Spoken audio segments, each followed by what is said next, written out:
നേരത്തെ തീരുമാനിച്ചതുപോലെ തന്നെ CPIയുടെ സംസ്ഥാന കമ്മിറ്റിയിലേക്ക്, നിർവാഹക സമിതിയിലേക്കും സെക്രട്ടറി സ്ഥാനത്തേക്കുമുള്ള തെരഞ്ഞെടുപ്പ് പൂർത്തിയായി. അല്പസമയം മുമ്പ് ദേശീയ ജനറൽ സെക്രട്ടറി D. രാജ പ്രതിനിധികളോട് സംസ്ഥാന സെക്രട്ടറി സ്ഥാനത്തേക്ക് ബിനോയ് വിശ്വം തുടരട്ടെ എന്ന പേര് അദ്ദേഹം മുന്നോട്ട് വെച്ചു. പ്രതിനിധികൾ എല്ലാവരും കൈയടിച്ച് അത് പാസ്സാക്കുകയായിരുന്നു ഉണ്ടായിരുന്നത്. അതിനുശേഷം സമ്മേളനത്തിന് സമാപനം കുറിച്ചുകൊണ്ടുള്ള ഇവിടെ പരിപാടികൾ നടന്നുകൊണ്ടിരിക്കുകയാണ്.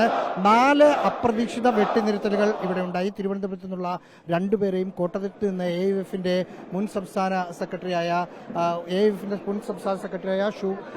ശുഭേഷ് സുധാകരനെ അടക്കമുള്ള ആളുകളെ അപ്രതീക്ഷിതമായി വെട്ടിനിർത്തി.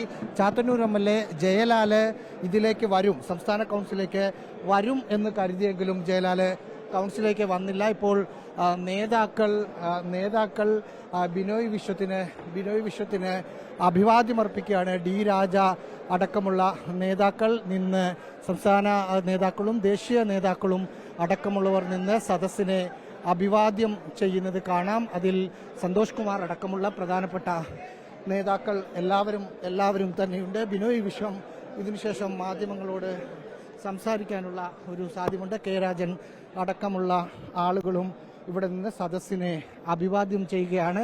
നേരത്തെ പ്രതീക്ഷിച്ചിരുന്നത് പോലെ തന്നെ CPIയുടെ സമ്മേളന നടപടിക്രമങ്ങൾ പൂർത്തിയായി. ഒപ്പം ബിനോയ് വിശ്വം അടക്കമുള്ള K. രാജൻ ബിനോയ് വിശ്വത്തിന് അഭിവാദ്യങ്ങൾ അർപ്പിക്കുകയാണ്.